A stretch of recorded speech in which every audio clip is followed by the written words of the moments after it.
On this episode, we travel to Kerrville, Texas for the Kerrville Folk Festival to talk to a man who's profoundly impacted my life since high school. My guest is Jack, known to my friends and I as Mr. Motley. Over 30 years since I graduated, and the phrase, the more things change, the more they stay the same, often comes to mind after being with him that day. Mr. Motley was always challenging us to think critically, and through our conversation that day, I finally understood why.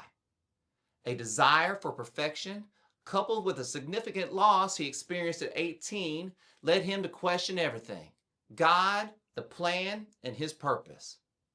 We also debate what it truly means to be offensive, and as a bonus, there's an impromptu concert by his grandson. Let's jump in.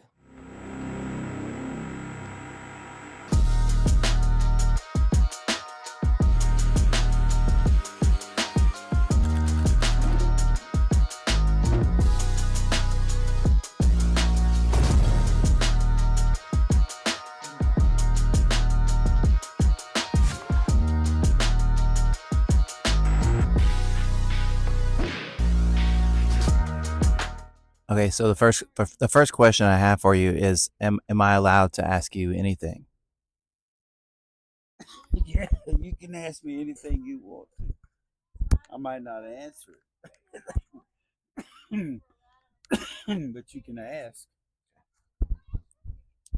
Um, so I forgot up until today that you went to high school with my mom.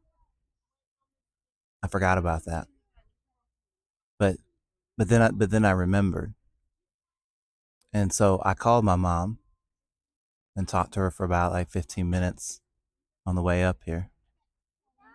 So, do you mind if we start like somewhere there? No, start wherever you want. Okay.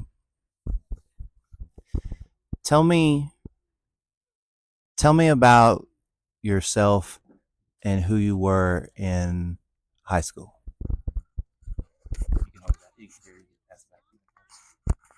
I was, Hold it close to you now. I was the third boy in my family. I was little Motley because I had two older brothers, and they were really outgoing kind of guys.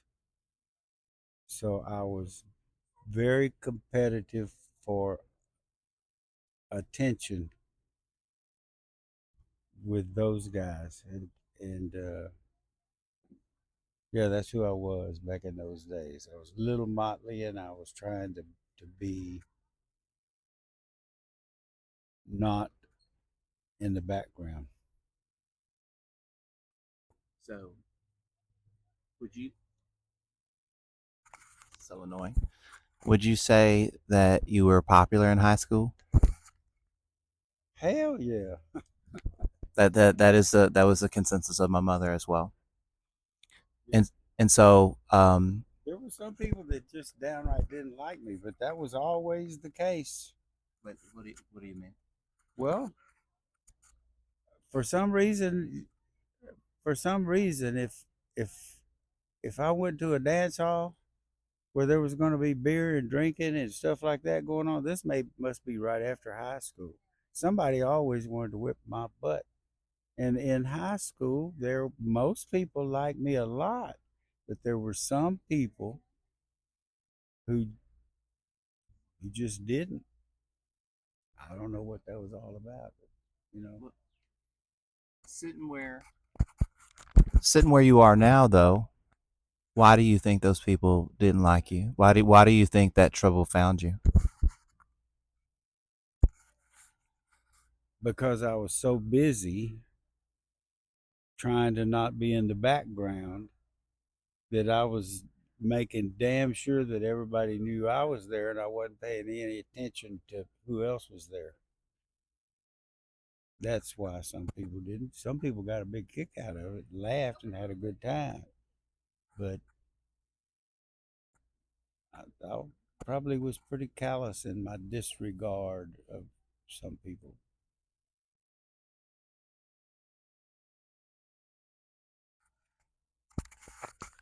for the truth.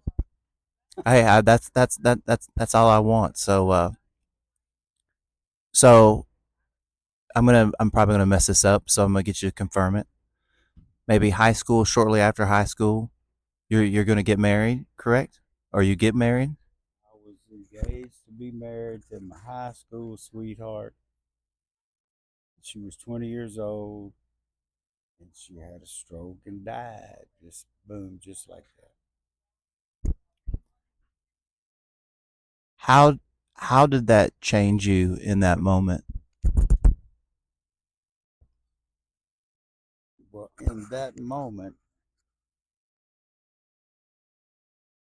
everything everything that was solid in the world, solid ground, solid plan, solid future, solid everything disappeared. There was no there was nothing that was solid anymore, and I was floating, falling, I mean, just free fall. Was that the first tragedy you experienced? I guess so. Had life gone pretty good up to that point? Come on, man. Prettiest girl in school, you know, class president, you know. Football star? I wasn't a football star. I'd knock you on your ass if I could. I wasn't afraid to hit people, and I was pretty tough. But when you're 5 foot 5.5, kind of hard, and a white guy, can't run that fast. And then I hurt my knee, or you don't know about that. That's a whole other story. Went out and got in a fight, tore up my left knee. Couldn't play football anymore. Well, I could play, but with a 2 rolls of tape and a knee brace on. So there went my football career. Hell raising, drinking beer, street fighting out in the country. So so before this tragedy, Before my fiance died. yes sir. Yeah. Uh I mean, you were doing your fair share of hell raising. Yeah. Yeah. A lot of hell raising. What what ha- what happens after she dies to what um what who did you turn into? What did you become? Well,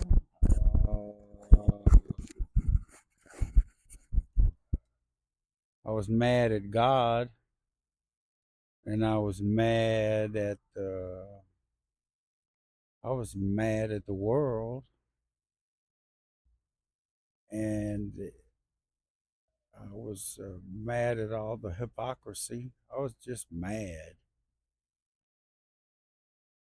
and that's when that was in the '60s, the late '60s, hippies,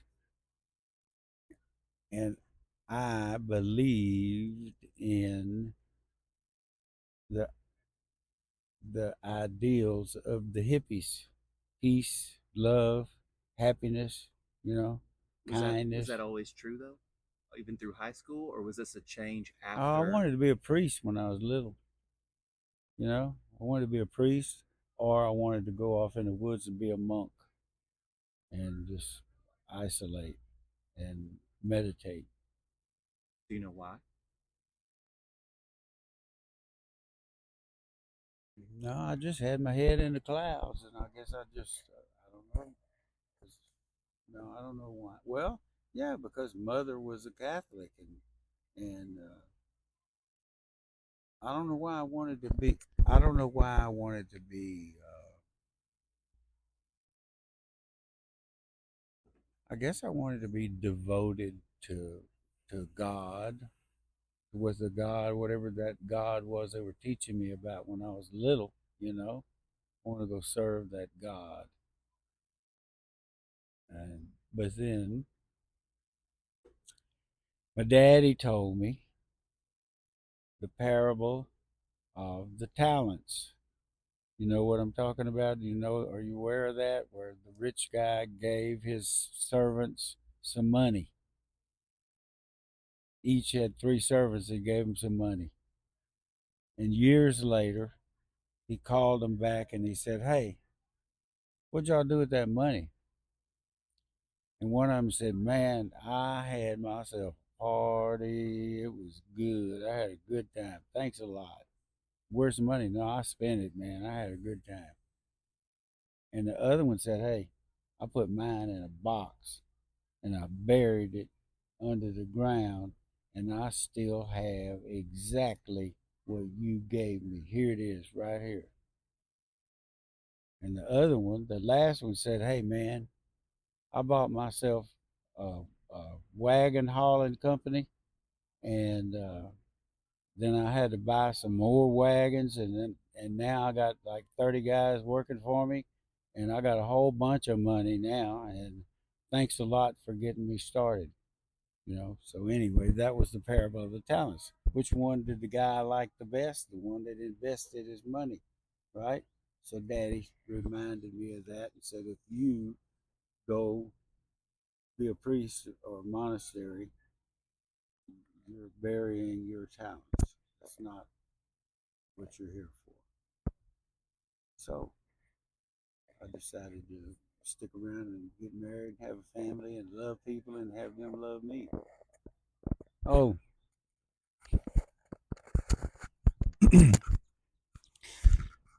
Could you, could you see how the boy that you're describing to me that wanted to serve God and the guy that was running around in high school getting in bar fights could be contradictory to each other?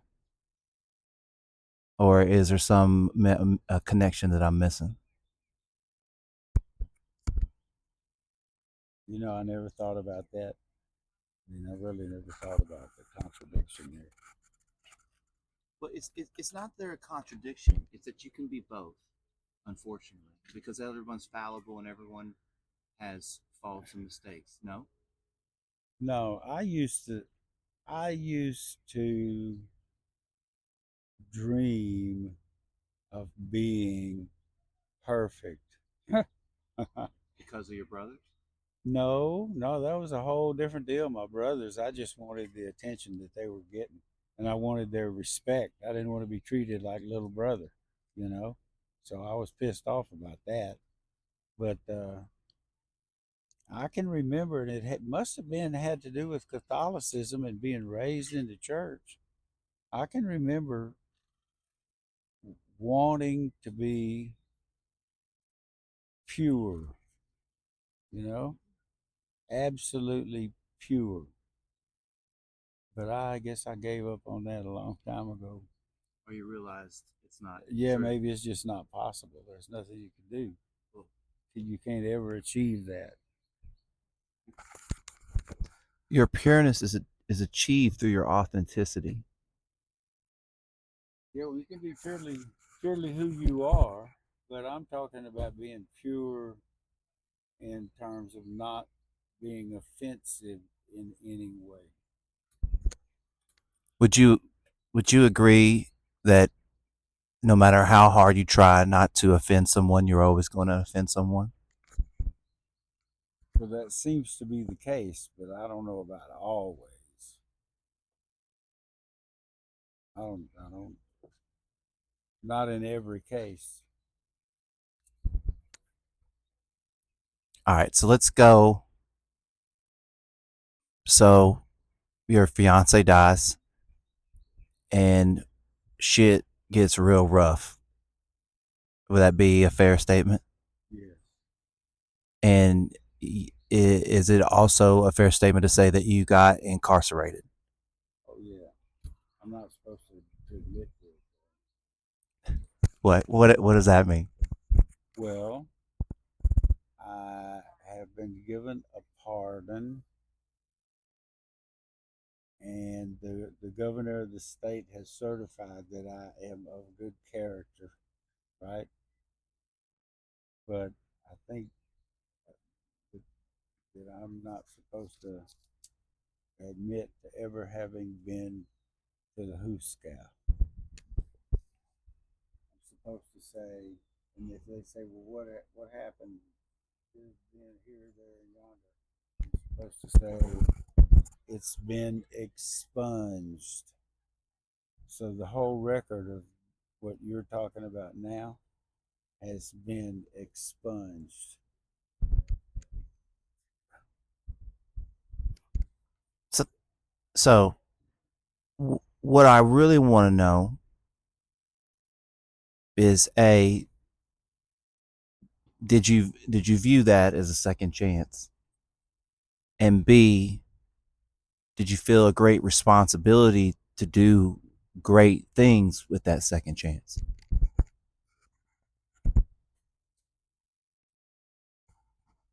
Remember, I wanted it to be perfect when I was a kid.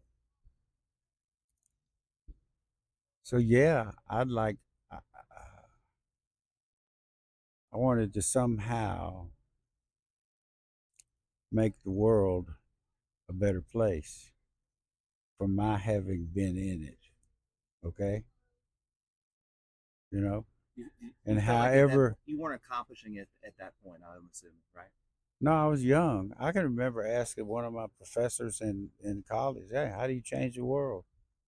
Because that's what I wanted to do. What did he say?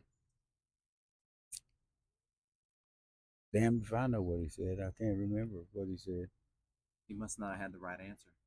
Well, the way I have decided and proceeded to try to change the world with my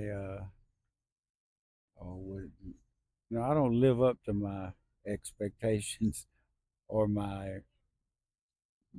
my mean your own personal expectations? right. If I want to be perfect, there's no way I can do that. Where the hell was I going anyway? Come on, what was I talking about? Well, I was talking about the opportunity you had after the the pardon that you Yeah, received. well, I wanted to do good. Okay, so the way I'm trying to change the world is one person at a time. One person at a time by treating them with respect. And my job is to get people to smile. And by doing that, I have lifted their spirit. If they're smiling and laughing, that's what I'm supposed to be doing these days. That's my job. So I can't change the whole world, but I can change your world briefly, if only briefly. I can change your world in the here and now just by being a good guy, saying the right thing, doing the right thing, being authentic. So you talk about your childhood and how you wanted to, you know, be perfect and be a man of God.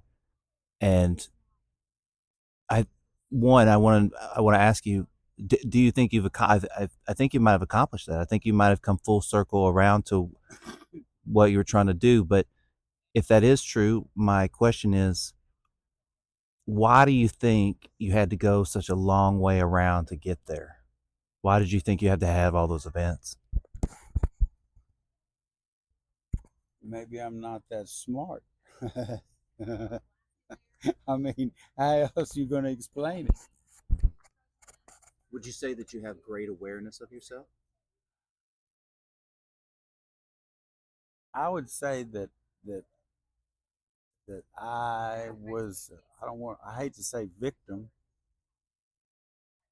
but we're all, I guess, victims of our indoctrination into a culture. So I was indoctrinated into a culture in which the Catholic Church was the way I was supposed to believe. And at the same time, I'm thinking, this is bullshit. You know, this is, what is this faith stuff? That's bullshit. And so there was that conflict going on. But, I had to be able to be strong enough and aware enough to deliberately say, that's bullshit, without, I had to break through those barriers of indoctrination to liberate myself. And then coming here to this place taught me that I have prejudices that I'm unaware of. And if I have any prejudices, I should get rid of them. And the indoctrination is nothing but instilling prejudices. You go to church, you believe this, you believe that, you do this, you do that. That's indoctrination, isn't it?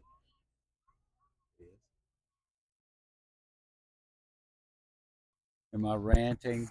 I don't even know what the hell I'm talking about. Yeah, no, I'm with you. I it's okay.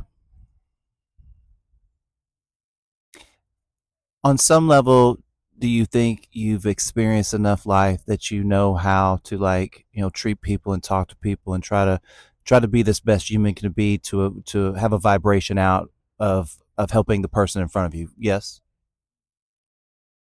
Most often, yes. Sometimes, no. But we've already established that nobody's perfect, right? Yeah. And I would say, is your goal always to try to achieve that great understanding and acceptance of others and ideas? That's the goal. But I got to tell you, just to be honest, I got to tell you, I got a streak of meanness in me, and and a little bit of a passive aggressive nature. And if somebody pisses me off, I might move a little slower. Can I tell you something? Yeah. I felt that at the front gate. From me? Mm-hmm. It was slight, just a little. With respect to The person that was helping us, who was that? the guy, the person in the witch hat. Come on, man. I was being nice to that guy. I think that sometimes your directness. Oh, yeah, I do that. But yeah, I do that to everybody. But you see, if you had to ask me what's my superpower, like what is the thing that I was put on this earth here to do, I feel everything. I feel emotions. I feel people. I feel tension. And when I recognize that, because of how I was raised and what was done with me, I automatically feel it's my responsibility to solve it. And that's unfortunate, but it's also a great, great superpower to always be in a place to show grace and space to someone and maybe see what happens. You know what I mean? So you think that I was offensive to that person? No, sir. I think that. Do you think that I felt disdain for that person? No, sir. I think that person also feels things probably a lot, because I could feel the uneasiness in that person. And I think they were feeling the directness that you were putting out. Now, that doesn't make it right or wrong. It's not black and white. It's that other person's responsibility to handle whatever emotions they handle. But So you mean by me doing things like saying, come on, man, these guys, yeah. Yeah. Well, I was playing with that guy. But that guy don't know that. Yeah, he does. He was smiling about it, and he did it. Well, here's the thing about it. We'll really never know unless we go back and ask him, and I'm not really down to do that. I'll go back and ask. Here's the point. Is I think those types of interactions are happening all the time with all kinds of people at every moment, and it is our job to try to make that transition between communication smooth as possible for everyone at all times. But not everybody always has that mindset. You're telling me I can't play with people anymore? That's not what I said. Hey, so that's you're thinking that from a perfect mindset. Well, Yes. there have been times when my sarcasm, my and just being fun, has hurt people's feelings. And Have you met my father? not that I can remember. Yeah, there's a lot of similarities in y'all's humor, and so I understand it. I understand it. You know what I mean? But and maybe I'm totally wrong. Maybe I'm very off. Who knows Totally wrong about what? about this whole situation? Maybe I didn't feel anything. You know what I mean? No, you might have. I don't know. I was trying to be. I was trying to treat that person the way I treat my friends. Hey man, Hey, what's going on? Well, can I ask you a question? Why do you have to try? well, I wasn't trying. No, but I mean, there should be no try, right? It should be what you. That's the way I treat people. Yeah. I'm joking all the time, and I did feel a little bit bad by saying, "Oh, come on, man." He's obviously dressed like a woman. You know. Hey, if a woman, I probably would have said, "Come on, man." Anyway. well, Come on, woman. hey, look, in all fairness, I also did not. I wanted because I say man a lot too, and I was like, I don't want to get in a situation because I just like again, we're talking about we want everybody to feel good, right? But I don't want anybody to feel bad, so I'm trying my best over here, right? So let me tell you what's been happening lately. Here, take that for me. So this lady, this black lady in Edna invited me to the Shiloh Baptist Church. That's the Black Baptist Church. She invited me. And I don't know why, but people frequently want to save my soul. I don't know why. I don't know what it is. But she invited me to the Black Baptist Church. And it was a guest sermon, a guest preacher. And the sermon was about Jesus doesn't care what kind of sinner you were. There's room in the house, you know. There's room in the house. Everybody makes mistakes. Everybody falls from grace. There's room in the house. So I wrote a song. I ought to play it for you after a while. Wrote a song. And I've been wanting to sing it for those people. And I've been wanting for those people to sing it with me. And a friend came to the house the other day and he said it would probably be better if you told them you wanted them to sing the song. And then my ego is out of it. So, because my ego gets in there and gets in the way, wants recognition, all that kind of stuff. I don't know what I'm talking about. Okay, can we look? No, look. Hang on. So, you said everybody always wants to save your soul. That's what you said, right? I said a lot of people do. Okay. Why do you think that happens to you? I can tell you why. Okay. I'm listening. People that need saving sometimes don't understand why they are meeting the people that will save them. And so when those people say that they're there to save you, what they're really there for are for you to save them. That's why they're brought to you in that way. They're seeing it from the wrong angle of why y'all are connecting, but they're connecting because you're there for them. That's what I believe. Well, that's an interesting way of looking at it. Well, give me your thoughts. Here's my thoughts.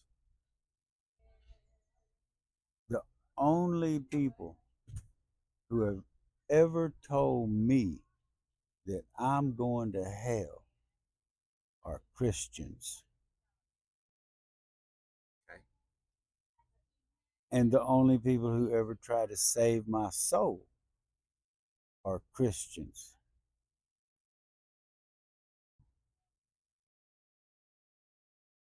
I guess that's enough said.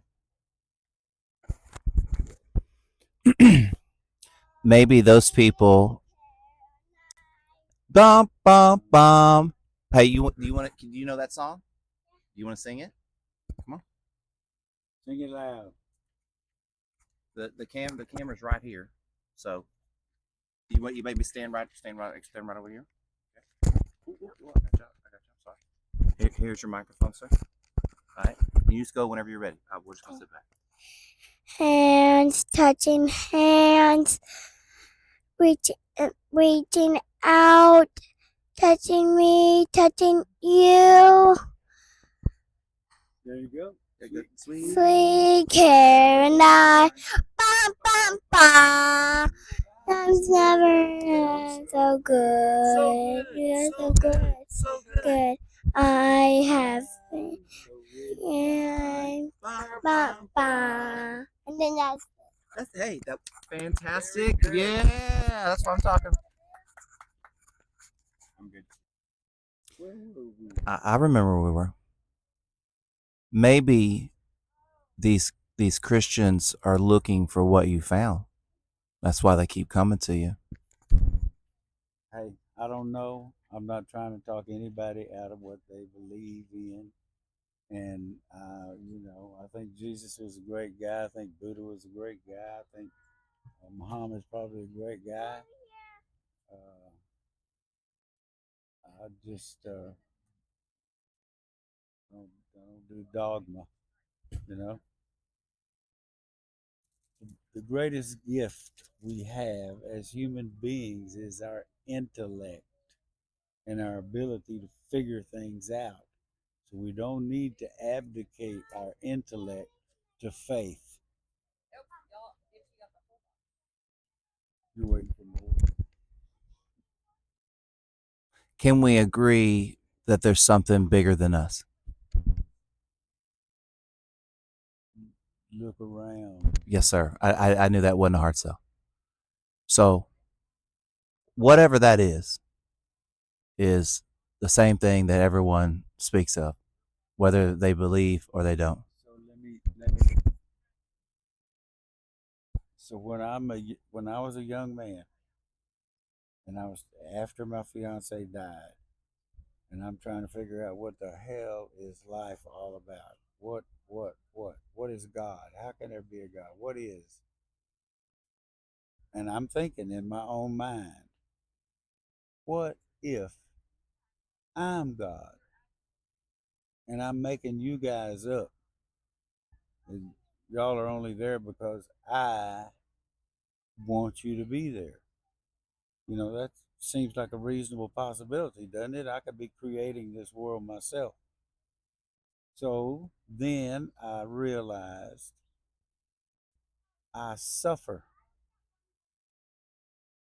and no being, no supreme being, omnipowerful, would inflict suffering on itself. So I must not be God because I can't control the suffering. So, yes, there has to be something other than me and you. I don't know what it is. I don't know what it is. I have no idea. And we are an extension of that. I have come to believe that God is in all of us, that all of us together, along with everything else, make up what God is. And that each of us, I mean, I have a song, and Muhammad asked Jesus, "Hey, when you said you were the Son of God, did you mean the only one?" And Jesus says, "No, I said he and I were one. We should ask the referee if we all can be God's sons." Well, that's what I believe, that all of us are. If I'm talking to you and we're talking seriously about what's going on in the world, I'm talking to God. There's another human being here. We're having a serious conversation. I'm talking to God. How else are you going to talk to God? You have, at a minimum, you have the ability to, but some people can't be present enough to experience that. Well, how else are you going to talk to God unless you do it through another human being? I mean, I don't see the writing on the wall. I don't see the clouds forming words. I don't hear the thunder speaking to me. The only way I can communicate is with other human beings. No, and animals. Animals, they're good communicators too. I mean, they don't talk to you, but they damn sure communicate with you. So, I mean, that's all that church stuff is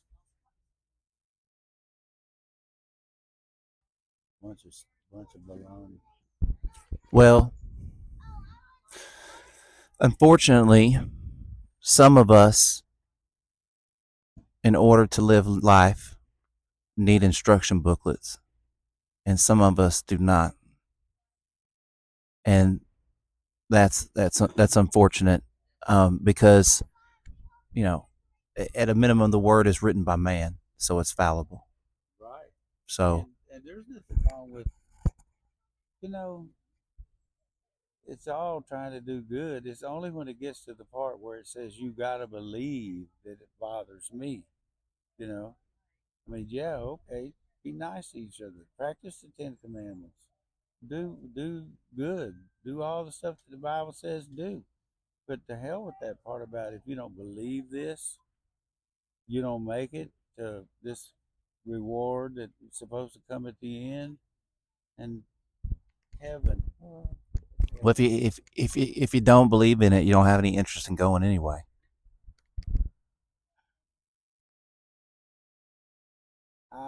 I wrote a song about Judgment Day, and the Judgment Day, I'm talking to God and I'm saying, "Hey, man, I know I messed up, but can I come on in?"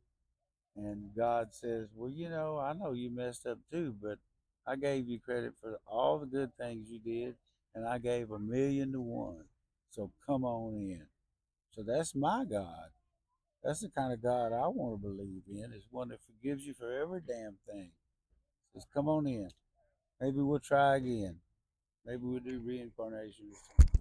Well, Hell? Hell? Come on, man. Hell.